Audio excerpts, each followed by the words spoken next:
winning. It's hard to do, even harder to maintain. In baseball, it's the ultimate test. 162 games of grind and grit. A battle of skill and will over 6 long months. Fight hard enough. Play well enough. Get lucky enough. And maybe earn a shot at grabbing the ring. A glorious moment that shines brightly, but fades quickly on the horizon of another long, hard season. And on that horizon, a question whose answer unlocks the door between winning and greatness. The Houston Astros didn't just answer the question, they are the answer.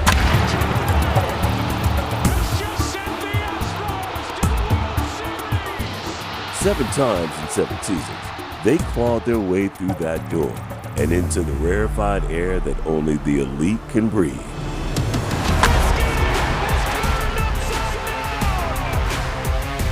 Two World Series championships, 4 American League championships, 7 consecutive ALCS appearances.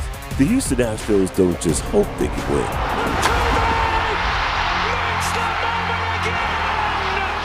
They expect to win. It's a mindset. An insatiable desire for greatness that can't just come from one player or two. It takes everyone from the top down and the bottom up, leaders and soldiers. It's a standard embodied by a city. A relentless pursuit that never falters, never wins, never stops. Tonight, the pursuit continues. The pursuit that defines greatness and cements dynasties. A pursuit and a question. Will the Houston Astros be the answer again? The Astros begin their quest, game 1 of 162 in the championship season this afternoon, looking to become the first team ever in the American League with 8 consecutive championship series appearances. They're already unprecedented with 7 in a row. There is the brand new skipper, the 20th manager in Astros history, Joe Espada, making his debut as a manager today. Sure, there's butterflies for our buddy Joe. Yeah, there is for Joe, and it's also interesting knowing after watching that beautiful segue into this ball game is the fact that the Astros have continued this winning with A.J. Hinch, Dusty Baker, and now that torch has been passed to Joe Espada, who I guarantee you, as many ball games he's been in and as many opening days as he's had, none like today. Here we go. Not that the fans need to be revved up, but Orbit is getting the fans going in the bottom half of the 9th inning. They have had a lot to cheer about lately. The Astros were down 5-0 going to the 6th inning. They had 4 2-out RBI base hits to make it 5-4. Dodgers increased their lead on a Kevin Biggio home run 6-4, and then the Astros tied it up at 6 apiece. Now a chance to win it in the bottom half of the 9th. Blake Trinan, who struck out Jose Altuve with the bases loaded, now faces Alex Bregman. First pitch down for a ball, 1-0. Trinan able to take advantage of Altuve's aggressiveness through 3 pitches off the plate, but Altuve could not lay off. Bregman lays off that first pitch down. And Bregman drives one. Ball game over. Up on the train tracks. Union Station is starting a party tonight.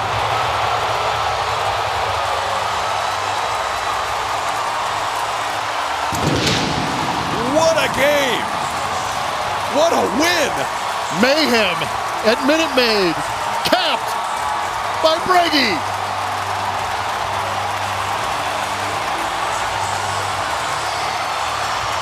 Bregman's second career base hit against Blake Trinan. The other was also a walk-off.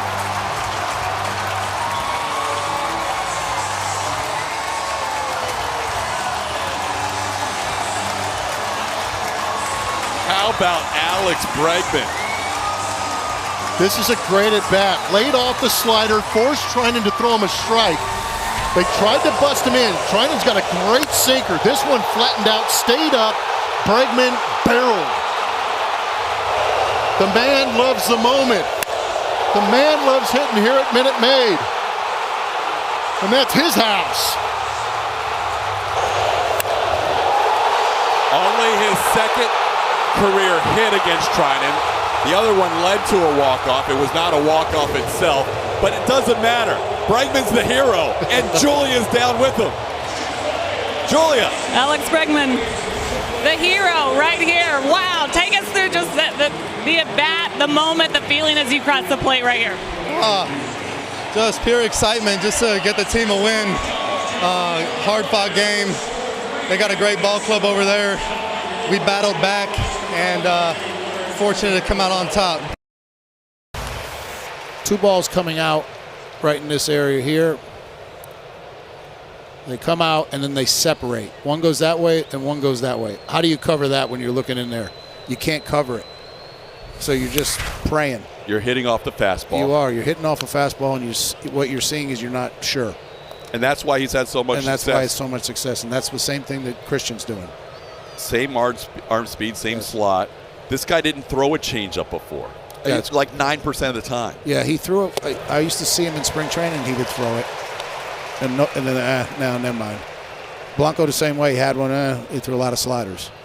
But once they get a feel for that and you see how the ball comes out the same, and it either one goes down or one stays straight, man, it's a tough pitch to cover.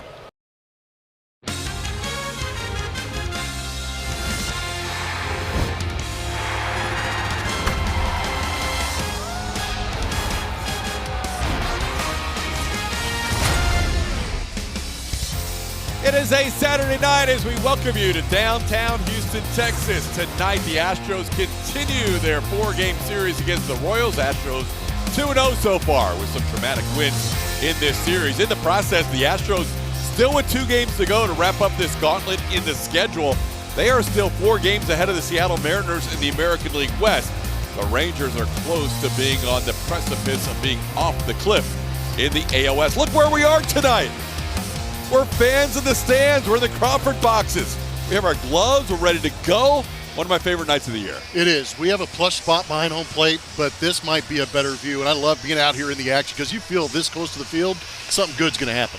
We need Astros home runs out here. Yes, not please. the other team. So what about, let's talk pitching. What about what the pitching has been doing for the Astros lately? It's been remarkable. Yeah, the rotation's been unbelievable, and it's really kind of started around, back in May for a couple of guys. But you add Yusei Kikuchi to this rotation, and it kind of solidified a strong 5 to 6 man rotation, getting Verlander back in there. But with some of those big names, the bigger names have been Spencer Arrighetti, Hunter Brown, and Framber Valdez. All of these guys getting deep into their ball games in their last 3 starts. They are doing a great job of suppressing runs. You see 0 runs across the board, 21 and a third innings by these guys, and not many hits given up as well, but they're also going out and getting plenty of swing and miss, keeping the Astros in these ball games for these last 3 wins. Astros acquiring Yusei Kikuchi at the trade deadline tonight is his 6th start of the month. 6th start in the 5 previous. The Astros have won all 5 of his starts in that Astro uniform. He only accounts for has been able to take 2 W's out of that, but he's kept the Astros in the ball game. 2.89 is his ERA, and since kind of shifting and getting heavier on the slider for Yusei Kikuchi, that's why he's suppressing that batting average against to 175, and he's even upped that strikeout per 9 to 11.3. He's been special. Good thing we have the gloves, because if we were here last night, this was a busy spot last night. All the big plays happened right here in the Crawford box. And you talk about home field advantage. Sometimes it can get you, sometimes it can work against you, but the Astros know how to play here, and they used it to their benefit last night, winning that ball game in a walk-off. I love it. The lights kind of flicker because we're in the midst of the crowd. We're going to come back with a little bit more as we roll on. We're going to give you the perspective of the fans from the outfield. We've had some cool moments over the years, and last night was one of them where the Crawford boxes had a lot going on. Couple of lefties tonight, Cole Reagans, Yusei Kikuchi. A lot of fans on hand for this Saturday night game at Minute Maid Park. One of the more sought-after seats inside the stadium is here in the Crawford boxes. We are lucky enough to be out here for our broadcast tonight. This place was filled with action last night. Yeah, it's hard to believe until you turn around and actually see how close you are to the action, but anything can happen in the Crawford box. It can work for the Astros. It can also work against it sometimes. Ben Gamble hadn't had a home run since 2022, but he put one as a lefty into the Crawford boxes last night. And you know what? He's done a great job as an Astro going to the opposite field. We'll talk a little bit about that later in the game, but he got his first opposite field home run as an Astro into those Crawford boxes. But you can see as well, some of those baseballs get kind of flipped in there and it can go against you a little bit. But I tell you what, one guy that knows how to use that Crawford box has been Jose Altuve. He got a slider on the plate. He was able to pull it, keep it up off that manual scoreboard. The rest is history again for Jose Altuve with another walk-off win. Yeah, wins the last couple of games. 3 runs bottom of the 8th inning on Thursday, then the walk-off last night. We hope for another exciting one tonight as the Astros take on the Kansas City Royals. And we'll be broadcasting from the Crawford boxes all night long. The starting blocks, the pitching staff. What a month it has been in August. A historic month for Astros pitching. More on that during the course of tonight's broadcast. But there was a couple fly balls that last inning, but there really hasn't been a whole lot of hard-hit baseball. Yeah, not much going on. Now I'm getting drawn on. What? Better be good. Is that supposed to be here? If I get there, will it be a stash? There we go. I look like Jack Sparrow. What's happening? Captain Jack. Somebody took over your telestrator. Oh, that's messed up. What? Some payback from Sparky. Sparky's in our booth? Yeah. Blummer's mug. How dare he? Oh, jeez. man. Guess I'll be not on the next trip. That ball to second. Jose Altuve gobbles it up and makes the play. What is Sparky doing in the booth? Oh, there's a radio broadcast going on. Hey, why didn't you guys put your gloves away? Nobody's going to hit one out there. At least we saw some contact last inning. Do you guys keep your booth clean? What are you doing? Whose seat is Why this? are you doing that? Whose seat is this? Is this? I know where you live. What? I know where you live. Oh, it's so good to be home and to settle in for a long homestand. It is the longest homestand of the year for your Houston Astros, and they will kick things off with a 4-game series against the Oakland Athletics. The first time these two teams will meet. The Astros actually looking up at the A's in the division. So a big series here that will start at Minute Maid Park in front of the home crowd, coming off a pretty good road trip as well. We welcome everyone into the Space City Home Network booth. Hi, Julia Morales here alongside Geoff Blum. We're just throwing everybody off a little bit today. We're a fourth of the way through the season. We got to keep you on your toes. Keep you on your toes, and you're going to do a great job. It's going to be a fun night. Well, don't worry. Todd Callis is down on the sidelines. He will be with us in just a moment. But the Astros playing better baseball. We saw that 3-3 road trip. But the way they finished that road trip looked really good, especially yesterday's win. That was chef's kiss. No, that was exactly what they needed to create a little momentum coming into this homestand like you're talking about, being home for 10 games in front of their fans. But they got blown out the first couple of games, and it was really interesting to see the long ball play in Yankee Stadium. And they won three of their last 4. What was great to me was watching them score late. We did see some runs early, but usually they kind of peter out a little bit towards later in the game. Later in the game, it was the complete opposite as they flipped on the Detroit Tiger bullpen and a Yankee bullpen. Those are 2 top 5 bullpens in all of Major League Baseball, and they outscored them 14-4. Yeah, that last game too, no Jose Altuve. Maybe we found the key. Who needs him? But I think what's important to note is that you have a fresh Jose Altuve and a fresh Kyle Tucker who got a day off in that series. So looking ahead now to the 10-game homestand, and this is a big one, starting out with the Oakland A's, as I mentioned right off the top. This is bigger than usual as it has been in years past, just with the way the A's have been playing. Yeah, the A's have been playing good baseball. They're faltering a little bit right now, losing the last 2 or 3 in Seattle. But at the same time, no offense to A's fans, because I don't think there's any on this show, but they need to go out there and play the A's like the A's have been playing in the past. They need to take these 4 games here at home. 3 out of 4 would be nice. Battle against Milwaukee, but then you get back inside the division against a very poor Angel team. If you can take at least 8 out of these 10, you're going to be in great shape. You're hearing it from the team. They are talking about this homestand as if it's a big one. We're going to have more Rush Stripling on the mound for the A's. It's Spencer Arrighetti, but Rush Stripling going to have to deal with a very hot Kyle Tucker today. Todd Callis will have more on Tuck when we get back.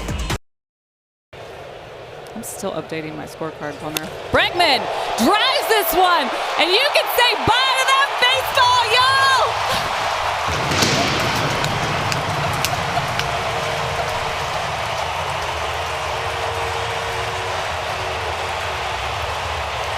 Alex Bregman. Welcome to the party. Hanging slider smashed. That'll make you go wild. That had to feel good for Alex Bregman. 3-1, the Astros now leading. But Bregman with a couple of hits here recently, drawing the walk in that first AB and then coming through with his second home run of the season.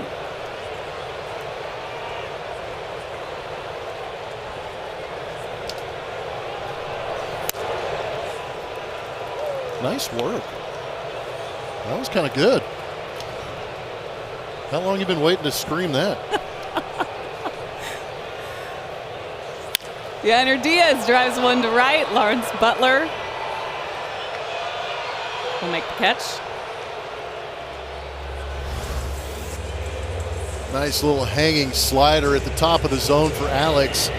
You can take all of the thoughts out of your mind when you get a pitch like that. Just get the barrel to it and enjoy the view. One, and you can say bye to that baseball, y'all! Why are you laughing at me? I was having so much fun. I was enjoying the show. You should be. That was a no-doubter, too. Yeah, it was. No question about it. Breggy bomb.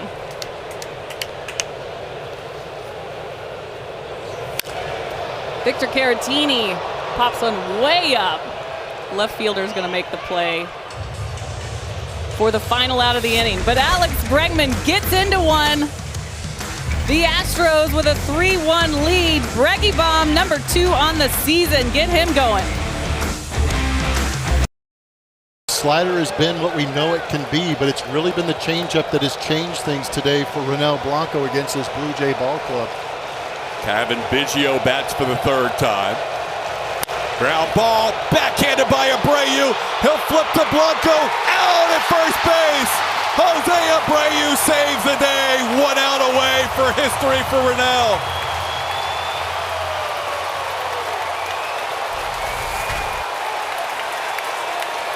This one had a chance. Pretty good jump by Jose. Went over there, tackled it, made a good feed for Ronel. Ronel doing his job, fresh out of spring training with PFPs to get that second out. 1 out away. The only man to reach base for the Blue Jays, George Springer, a walk to start the game. Springer walked on 5 pitches. Now he bats with 2 outs in the 9th.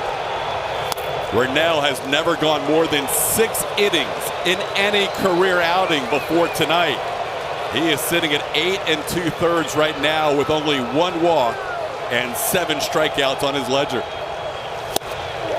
2-1.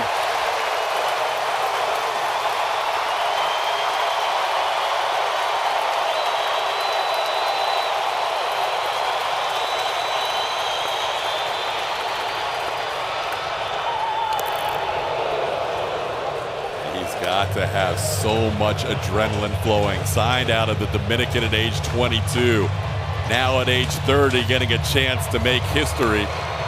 Ronel Blanco 1 out away, but a 3-1 count on the dangerous George Springer. I think you could feel it with the 3 pitches that he's throwing out of the zone, just a little bit further out of the zone than we've seen him all day, trying to make that perfect pitch and finish off a brilliant evening. But of course he gets back into the count with a 3-1 combio. 8th start of his major league career. Ronel Blanco 1 pitch away. Another changeup low. Springer has been on base twice. The only base runner for the Blue Jays in this game, both times on walks. T-Mobile customers get free MLB TV. Redeem now through April 1st at T-Mobile.com/MLB. Well, Yainer knows Blanco has never thrown this many pitches. He has never gone this deep into the game. So he goes out, not necessarily to talk strategy about Guerrero, but just give him a little breather after that walk. No, it's all about heart rate right here. Yes, you can understand and embrace the moment, but at the same time, you've got to focus, laser focus in like he has on the pitch that is being requested and executing it. Guerrero 0 for 3 with 3 strikeouts, all on the changeup. Takes a fastball up, 1-0. 7 strikeouts, all on the changeup. A pitch he used just 9% of the time last season. There it is again, 1-1. He has got a healthy amount of swing and miss on that changeup. It's coming out of the hand beautifully. He has used it a couple of times against, 3 times against Vlad Jr. with that changeup, getting him to swing and miss 3 times for the strikeouts. Changeup has been huge tonight.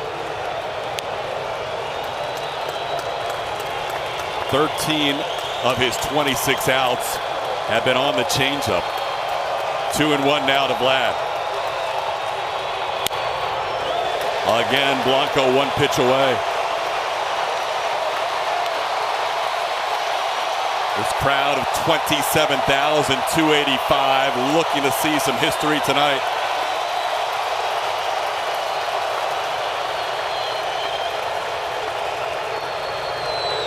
Ground ball. Dubon throws to first. No-hitter! Ronald Blanco in his 8th career start. The 30-year-old makes magic on April Fool's Day.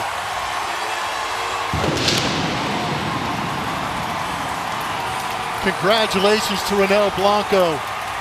Nobody saw this coming except Ronel. He felt it coming out of the bullpen, I would imagine. Executed beautifully, worked extremely well with Yainer Diaz. But after a 4-game skid, Ronel Blanco is the one that stops it in grand fashion with a no-no. Ronel made the team on the last day of spring training, pitching against Sugar Land on the day he had a baby, a little girl, his 2nd child. Found out he made the team that night on the same day his child was born, and today he makes history. Unbelievable. A late signing out of the Dominican, and he has the night of his life. He's never pitched more than 6 innings in a game before tonight. And we're going to hear from Ronel with Julia in just a little while. Blummer, he was on, I won't say from the first batter because he walked the first batter. He did walk the first batter, but after that, he got dialed in, and we talked about how he sprints out to the mound. He's really started to find that rhythm and started to really attack the strike zone. And once he got ahead at 0-1, 0-2, he was able to utilize that changeup. But Vlad just poked that one away. And how about the awareness, knowing that Dubon was behind him? Pull the glove out of the way, let the Gold Glover take advantage of it, throw the ball over to first base. And happy to see Yainer embrace Ronel after that. Truly, truly incredible. Time now to talk to the man of the moment. Julia. You ready? Listo? Sí. Un momento. Thanks, TK. Here with Ronel Blanco. Oh, here come the relievers. We're not done celebrating yet. These are his guys. It's amazing. He might not be in the rotation had it not been for injuries. And here he is throwing a no-hitter. You know, some things are just meant to be. He has spent the last couple of springs working so hard just to make the club. We talked about how last year didn't go the way he wanted, but he took everything he learned in spring training and executed it to perfection this evening. All right, Julia, your turn. All right, Ronel's ready here. Ronel, that final out is made. How do you feel in that moment? Después que se hizo ese último out, ¿cómo te sentiste en ese momento? Me sentí súper emocionado, no me lo creía y un momento muy feliz para mí. Felt very excited, I couldn't believe it, and very happy moment for me. That changeup, my goodness, the changeup today. Tell me about that pitch, how confident you felt in it. Was it part of the game plan going in and something you stuck with as the game went on? Hablé a ella sobre el cambio, que tanta confianza tú tenías con ese picheo, y era parte del plan o un picheo que se sintió bien durante el juego. Ese era un picheo que era parte del plan, usarlo mucho hoy y funcionó, estaba súper bueno hoy. That was the pitch, it was part of the plan to utilize that pitch, and it worked very well. At what point did you feel like you were getting close to making some history here? ¿En qué punto te sentiste que estabas cerca de hacer historia aquí? En el noveno inning cuando entré. In the 9th inning when I got in. In the ninth. Tell me how hard it is to learn a new position at this level. It is hard, and especially in the Astros team, because we're in the first place right now. We're everything is about to win. We're almost in the last 40 games, 40-something games left, and you just got here, and then for him it's really hard. And for anybody, but when you have the ability, when you have good hands, when you are athletic, and you also have the mental part that allowed us to recognize, and especially in the sense of Whitcomb and anybody else. Like when you said something to him and right away he picked it up and he processed the information, right away applied it, it tells me that the transition is going to be as quick as possible. Shea Whitcomb leading off, strikes out here against Kai Bush, first strikeout for Bush. So we're going to show the fans some video of you working before the game. Seemed like you guys were really doing everything possible to try and talk about different scenarios. Tell us about what you're trying to teach Shea and also Zach during the these pregame meetings before the game starts. Well, first of all, especially with Zach, before he came over, I called Vladimir Sutil, infield coach in AAA, and asked him, walk me through about the sense of working around third base and first base, and he kind of gave me some guidelines about him in first base. So when he gets here, I kind of test him in some drills, and then we notice that he needs some reps more, especially reps close to the game speed. So me and Joe, we talked about it, and we decided to, besides do his pre-game routine or pre-workout routine, just get some gain speed real drills, which is toss drill. That's what we're doing, and we're fortunate to have Dave Clark also here as a coach. That he was a former left-hander hitter. That he gives me the flexibility to work in that angle for the sensor. So that's what we're doing right now for him, and also make sure he's on the basic stuff in first base, which is less move, be quiet with the lower half, be on time on his pre-pitch, and also follow the ball, chase the ball, follow the ball. The ball is going to take him to the spot. Omar, I have a tough time explaining to fans who watch the game on TV how fast this game is actually played. Can you kind of talk about that and how hard it is to replicate the speed of an actual game in practice? Yes, I mean, as probably people don't know, but that's why we have minor league affiliates, and every level in the minor league affiliates, the game is a little slower, and once you move them up and you're going up all the way to close to the big leagues, the game becomes faster. You're going to see more players, more hitters hits ball harder constantly than any other level. I think average is 100-something miles per hour ground balls and balls in play.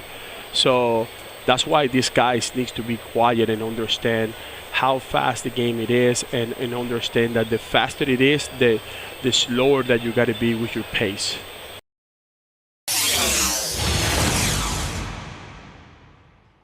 Todos. One of each. Because I have 500 pesos that TK gave me to eat, so I'm going to have a little bit of, we're going to splurge. All right, here we go. Gracias. Shiner spotlight falls on Julia. Last time we were in Mexico was in Monterrey, and she made that churro vendor's day by buying the entire tray of churros. Even he had to partake. It was a churro party in the stands when Julia bought everything on the platter. At TK's dime. Yeah, that was nice of her. The best thing about that video was after she says totals, and it takes him a second or two to realize. They're like registered. Yeah, and then he smiled like a kid with 5 Christmases at once. I think he's part owner of the Monterrey baseball team now after that churro event.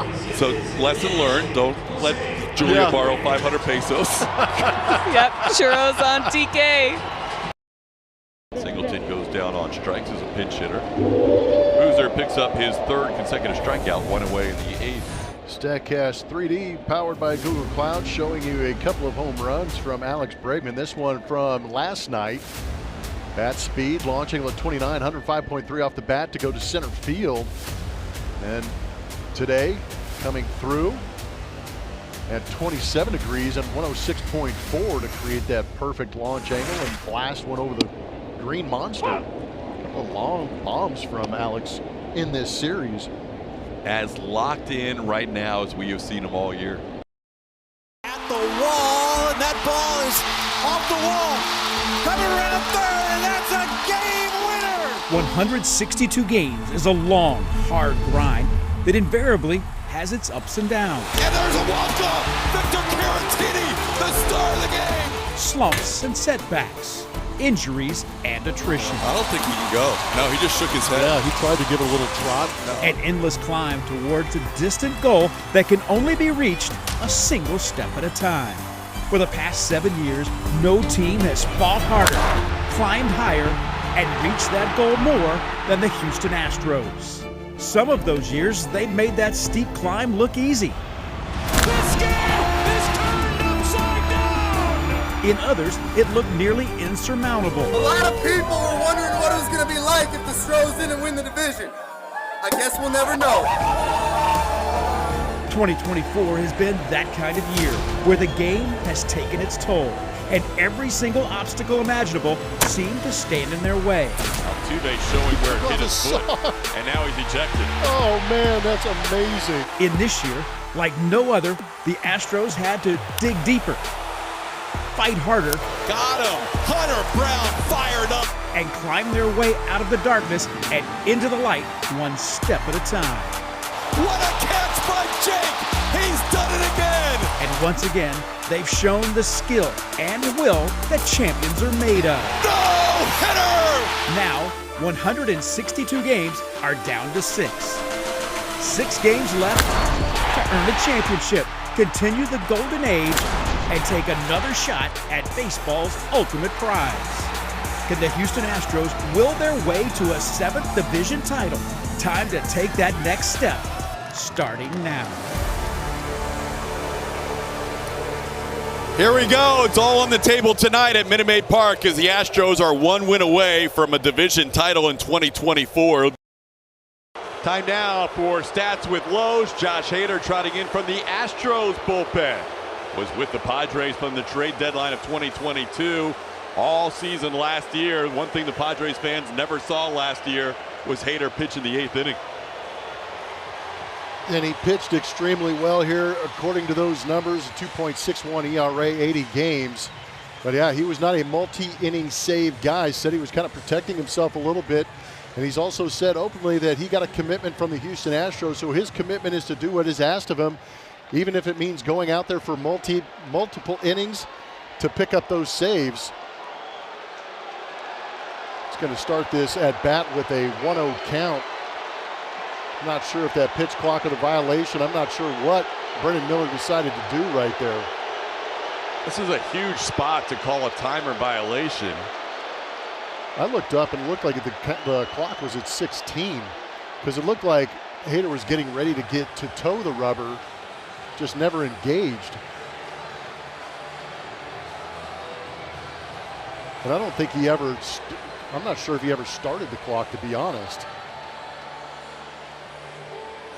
Chris Conroy, the crew chief, coming down from first base as the umpires are going to huddle and make sure they get this right. This would be a huge timer violation to start an at bat in a critical spot.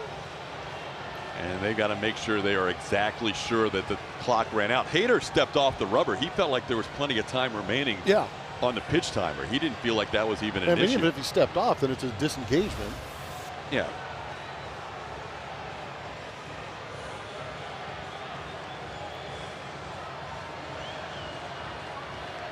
It's a disengagement. Yeah, I don't understand. It's not a pitch clock violation.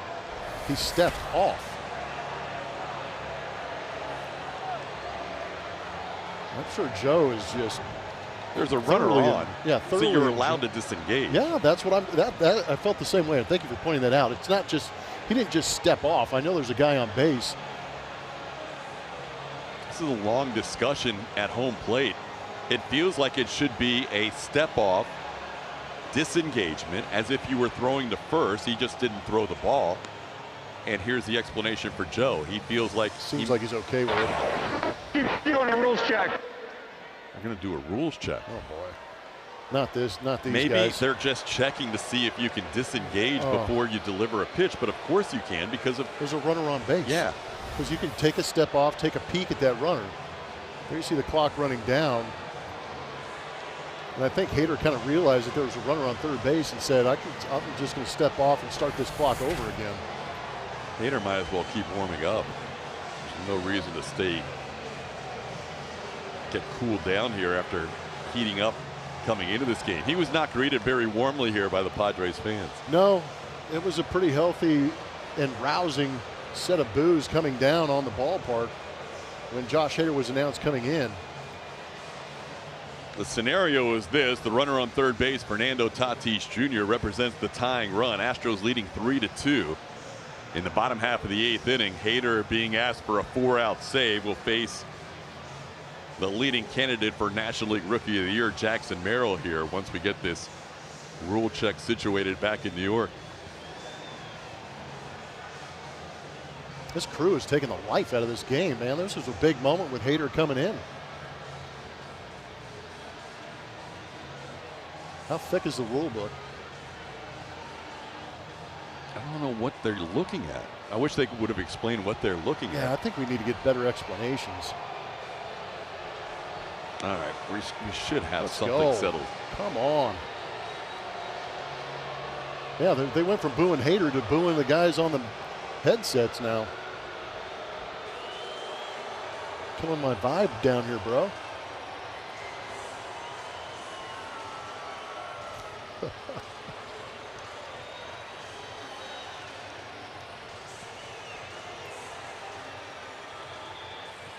All right, here we go. What do you think? Chris Conroy is going to explain to Joe Espada, and he's going to announce to the crowd. After review, Houston has used 1 of their 2 disengagements.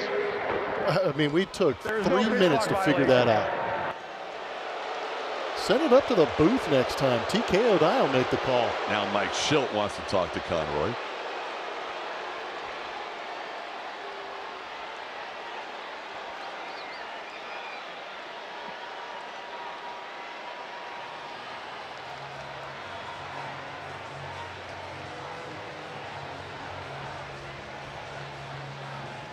What am I missing? It should just be a disengagement, right? Like, what's well, we the sent argument? it to New York and took a couple minutes, and that's what they said it was. But what's the counter I don't know what argument here? Schilt is trying to understand, but I'm with Justin. Let's go.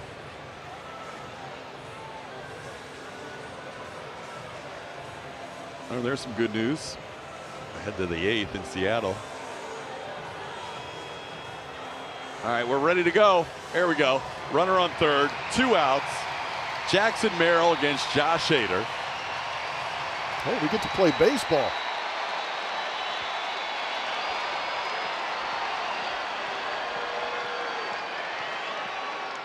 Gets by Yainer, and that's going to tie the game. First pitch, Hader throws in his return to San Diego, scoots by Yainer Diaz after that long delay. And just like the Astros scored a run in the top of the 8th, the Padres get a run in the bottom of the 8th on a wild pitch. Unreal. It is unreal. That is a tough way to let that run come across.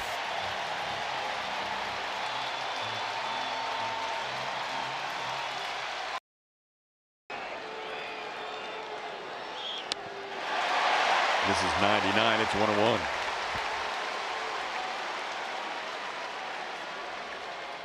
Suarez also pitching for a 3rd straight day, just like Jason Adam.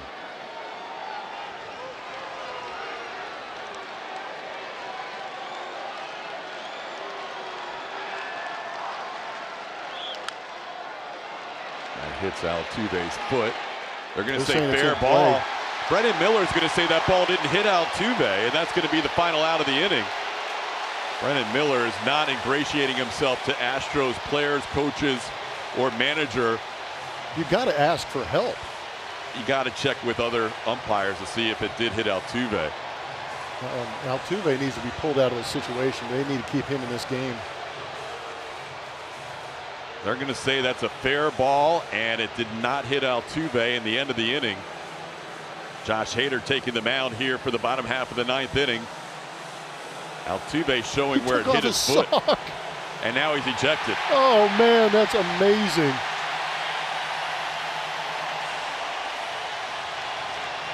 You're right, though. They should have got Altuve out of there. He's been ejected. We're going to have a tie game heading to the bottom of the 9th. Altuve will limp off the field. This game is crazy. Wild night tonight in San Diego. Jose Altuve ejected. Here's a replay, Blummer. Yeah, you can see the top of the show. Watch the baseball. changing a little bit of direction, hitting off that big toe of Jose Altuve before it goes to third base, but none of the umpires brought in. Brennan Miller making that call on his own. But it looked like a change of direction to the point that Jose Altuve took off his shoe and sock to show where that ball hit. I've never seen that before. Greg Kessinger gets into the game at second base. Altuve and Espada have been ejected from this game. Swing and a miss. Huge strikeout for Hector. 2 outs in the inning. Tatis Jr. goes down on strikes for out number 2. Runner still at first and third. The veteran Neris with a great split. Needed it. A couple of fastballs and then just have the bottom drop out of it for the swing and miss. That's a huge strikeout. Beautiful action coming out of the hand of Hector. So here we go. The guy leading the National League in on-base percentage against Hector Neris. 2 outs in the inning and a pitch up and in, and that hits him. Profar hit by that pitch. The Astros don't feel like he was hit at all. Neris, I don't think Profar thinks he got hit. Profar doesn't think he got hit, but Brendan Miller, who's certainly injected himself into this game, calls another unusual call here. He calls a hit by pitch where no one feels like he was hit. Profar's asking Manny Machado, what's going on? His reaction is great right now. So Chris Conroy's going to come down. Hit by pitch. Houston's challenging it. Brendan Miller popped out from behind home plate like it was no doubt. Yeah, Profar wants to hit. He is not walking down to first base. He wants to take this at bat. Here's another look. It was up and in, incredibly close. Profar did a great job of getting out of the way, but there's no contact. I'm not sure where Brendan Miller's at right now. This shouldn't take very long to overturn. Profar doesn't want the hit by pitch. Profar's like, let me hit. Well, he wants to hit because he didn't get hit. Another delay, unnecessary. He was going back to pick up his bat. Tuve gets hit by the ground ball, ruled in play. Timer violation instead of a disengagement. And a hit by pitch on this pitch that doesn't. Yeah, the spin on the ball doesn't change. The pad on the elbow doesn't change. But immediately the reaction to the entire play, instead of actually making the call, is Brendan Miller saying hit by pitch. I mean, if the umpires ask both sides, they both say, let's play. Yeah. Let's play. This was not a hit by pitch. The hitter, he's saying let's play. I agree with you. This is Jurickson Profar saying, let's go. I'm ready to hit. I don't need a hit by pitch that didn't happen. But here we are waiting. We are still waiting. This is incredible. This has been a rough few innings for Brendan Miller. After review, the total field stands. Hit by pitch. Come on now. Come on. This is incredible. You got to be kidding me. There is no way. The hitter was adamant that he was not hit by the pitch. What a joke. That's incredible. This is the same crew that was in Cincinnati. Yeah, but I mean, the crew in New York, I'm not sure if they're the same, but wow.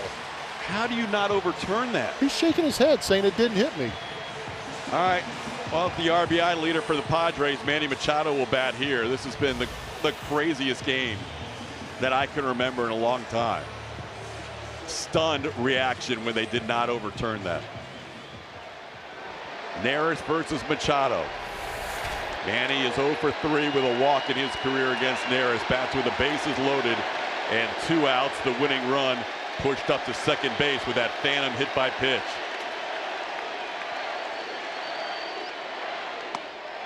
Oh. He did not call that a hit by pitch. Ball 1. Schulte may want to review it. I don't think they're going to challenge. Runner at every base. There's a strike. Manny has the 2-run home run, a single. He's 2 for 4 tonight.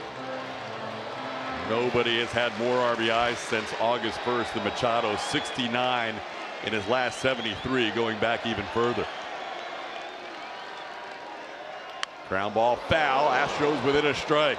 Got away with one there. That was a splitter that kind of fluttered, stayed up a little bit, but it was far enough inside that Machado got quick. Man, my heart is racing. This has been crazy. I can't Can you imagine if they win this game, how amazing that's going to feel. Can't imagine what fans are going through as it's close to midnight. Yeah. Central Time. Here we go. 1-2 pitch. Towards the middle. Knocked down by Kessinger. Ball game over. What a play! Kessinger hadn't played since mid-July. And he knocks one down and makes an incredible play to win a game. Profar yelling at the umpires. He told them he wasn't hit by that pitch. This is one of the craziest endings you'll ever see. Unbelievable. Bases loaded. A guy who just came up made an unbelievable play. Greg Kessinger with the backhand and the flip. And the Astros, with every right to complain, have actually won this game against this umpiring crew and this great team in the San Diego Padres. As soon as Profar was retired, he got up and started screaming at the umpires that he wasn't hit by a pitch. I've never seen anything like that. Both teams very unhappy with how this game was officiated. Astros post-game show, so much to unpack. We welcome you back. It's almost time to start here at Minute Maid Park. It's also Players Weekend. It's back and away. Players encouraged to show off that personality that they have. They're trying to grow the game around Major League Baseball, and today's starting pitcher has plenty of off-field interest. That's the focus today. It is fun and off-field interest. It's our Shiner Spotlight shining on Spencer Arrighetti and what he likes to do in his spare time. Let's get to know these guys. He loves Legos. These are advanced Legos. He just finished up that Ferrari recently. Said it comes from loving them as a kid and now having the ability to buy all the Legos he wants now. He also loves playing with his dogs Channing and Aria. Speaking of dogs, the stars of Mauricio Dubon's cleats. We should really push Doobie to show more of his personality. Make sure you look close for the pups there, though. Marcelo and Cash. Also, TK and Blum are not sure how much MLB The Show y'all play, but when you have a good game and punch out 13, your player gets supercharged for some time. Spencer's been playing MLB The Show lately, but supercharged is kind of what is happening to real-life Spencer. Yeah, he's been supercharged. 25 punch in the last 2 starts, Blummer. And the attitude is starting to show up a little bit for Spencer, too. He's got that strut about him when he has that strikeout. We've seen that kind of walking around the mound, but he has actually been staring down some of these players at home plate. So it's been a lot of fun to see that maturation process. And believe it or not, we talk about the innings adjustments they're going to have to make for some of these guys here later in the season. He doesn't look to be slowing down. He looks to be getting stronger. No doubt about it. Here's the lineup he will face. Second time he's faced the White Sox. Nicky Lopez leading off. Luis Robert Jr. in center field. Andrew Benintendi in left. Andrew Vaughn will DH and bat fourth. Gavin Sheets at first base. Former Astro Corey Lee behind the plate hitting sixth. Miguel Vargas is the third baseman. Dominic Fletcher is the right fielder. And Brooks Baldwin bats ninth and plays second base. What's on Tap is presented by Art Car IPA. Shea Whitcomb had a dream of a day. He got his first start in his first AB. He collected his first major league hit. He also drew a walk. So he got 2 hits and a walk. Joe Espada most impressed with the walk that he drew, just showing that calmness at the plate. But he told us inside there was no calmness at all. Very nervous, very excited, as he should be, making his first start. I wonder if that's what Mom and Dad were feeling. I've got the famous Mom and Dad with me right now, Lane and Uni. You guys are famous from social media. That video posted by the Astros was excellent to see your reaction. But how did it feel inside? What were you feeling inside as you watched him play for the first time and then get that first hit? You know, we didn't really know what to expect. I mean, we've never done this before. It was our debut as well. So we were just hoping he'd have a good AB. And then when he hit that one that was so close and hit off the wall, it was like, wow, this isn't happening. It was a special time for sure. What about you, Mom? Oh, it was unbelievable. It's just excitement around the whole stadium, just the fan and cheering, and you know, I just need to take more time and process. It's just unreal. It's fair.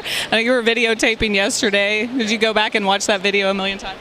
No, I didn't, because everybody else sent me better videos than what I had. So, and mine was probably like facing the floor most of the time anyway. So, yeah. Should be. Okay, so he told us when he called you guys, you screamed, crazy mom, and then you're just super excited. So give me your side of that story. What happened? We were actually in bed, and he called, and we thought, maybe he's coming down with a cold or, you know, like something to say. And he said, is Mom there? And he's like, yeah. And he said, I'm going up to Houston. And so we just like I screamed, of course. That's what I do. What was your first reaction? Kind of numb. It's like, I was hoping this call would come, but you don't want to get too excited for it. So when he told us, it's like, wow, okay, what amazing news at 11:30 at night. Yeah. Probably didn't go to bed right then, did you? No. I scrambled, find a flight, and so, yes, didn't get a whole lot of sleep. White Sox lead the Astros 1-0 as we head to the second inning. We have a very special guest joining us in the booth with that Hall of Fame orange jacket on. How are you, Puma? I'm good. How are you? Lance Berkman joining us. You were on the field for those ceremonies. Always good to be around the Hall of Fame class of the Houston Astros, huh? Well, it's the one time to get to come back and kind of, see some old faces and reconnect with some old teammates. So it's been great. Yeah. What is it like when you get to do that? Is it the same as it was in the clubhouse? It's hot. It's hot out there with the Jets. Yeah, it definitely is a little bit warmer. Yeah, you kind of pick up right where you left off with the guys. Isn't it crazy? It really is. It's like, I hadn't seen those guys, some of them, in quite a while, but it's, it seems like nothing ever changes. So. For the fourth year in a row, and the seventh consecutive full season, the Astros are the AL West champions. And they clinch it against the team they had to chase down early in the season. 10 games back to win their fourth straight division title. It looked early in the season like the train might be off the tracks. But this Astros locomotive is relentless.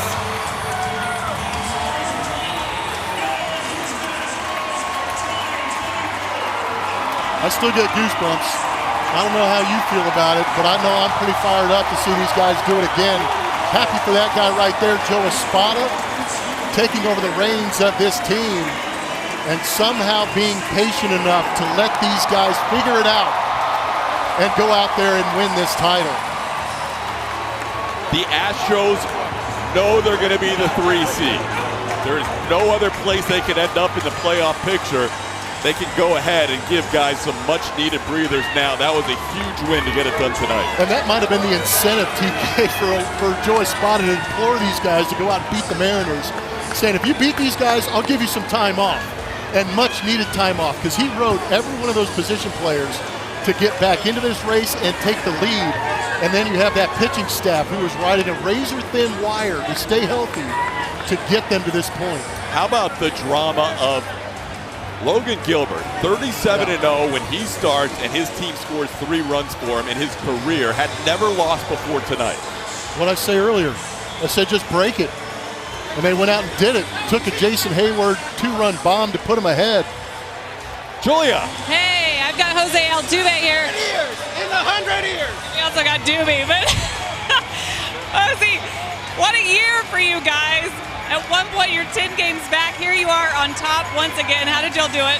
Yeah, I think it's a great year, and if you ended up winning the division, that obviously is a great year. We didn't start the way we want to, but we're ready to forget about that, and we just move forward and, just try to finish the season, regular season strong, and prepare for playoff. That's 7 AL West titles in 8 seasons. This organization just does it over and over again. You a part of that. How special is that to you? No, it's very special. This is amazing. Every single guy here just wanted to win the division. We didn't want to go and play get second in our division. We play one game at a time, but we execute. We're here right now enjoying at the same but like I said, we got to finish the season strong. Ready to pop some champagne? Absolutely. Absolutely. Go get him. TK. Jose Altuve with his thoughts after this one. The Astros are AL West champs again. The pandemic season, the only year in the last 8 seasons the Astros have not won the AL West, and Josh Hader gets a 4-out save. Yeah, how much does it mean to these guys? You work this hard, this long, you join a team that has been a perennial winner, and you get to be a part of it. Caratini, Josh Hader, Alex Bregman knows nothing else than clinching. Jose Altuve riding the lean years into another championship. Julia. I've got Joe here. Congratulations. Your first year as manager, your AL West champs. I know it wasn't easy at times. How did your team pull it together and find yourselves at the top of this division? I couldn't be any prouder of these guys, man. Their resiliency, their toughness, their love for one another. It's been a tough year, guys. It's been a tough year, but I knew that we're gonna come on top. I believe in this group. You're emotional right now. I am. It's been a difficult year, but what a team! What a team! And even Doobie said the other day, Joe Espada, a big reason why we're here. How you were able to stay cool, calm, collected. Are you ready to kind of let loose here and enjoy this with you? I will later, but I just, bottom of my heart, I'm just proud of these guys. This is a great team. This is a great team. Congratulations. Go enjoy. Thank you. Good game. All right, Julia doing a great job down there getting Jose Altuve, Joe Espada. You love the emotion for the first-year manager. Blummer, This is a team that was dead in the water early, 7-19, 12-24, 10 games back on June 18th. After what they accomplished last year, playing as well as they did, and then to have Joe Espada take over the reins for a Hall of Fame manager in Dusty Baker, to get off that start, the injuries, everything he had to deal with, he had to show patience. And you know what that patience showed that ball club and that clubhouse? Trust. He was able to put his trust in those players, and they took care of him. How about the hero tonight with Julia? Go ahead, Julia. Okay, Jason, you went through a wall tonight. Are you okay? What happened? Yeah, it was scary. It was a scary one. Definitely glad I made the play, of course. But my arm went in, wrist, bend, a stinger. You know, one of those, you don't know how it's going to come out. Little medicine, ice, but obviously happy to still be in the game. And, we got, a lot of guys down right now, but it doesn't matter. Just want to be there, opportunity to grind with the group. And then you turn around and you hit a bomb, too. I mean, how good did that feel to be able to contribute in that way, too? No, it's huge. It's huge. You talk about a group of guys, for me, since I got here, seeing their grind, appreciating and respecting it, having a chance to be a part of it, and to contribute on a night like tonight, clinch the division, amazing. Go enjoy. Go enjoy. Thanks for the time. He's got to get the group picture. Has to. He's tall enough to just go right to the back row. He's right in the middle of it. Yeah, there he is, right in the back with the big hand up, the right hand. The left hand's the one that went through the wall. Yeah, take care of that thing, please. And then he hit a home run the very next half inning. That's just, what an acquisition Jason Hayward has been.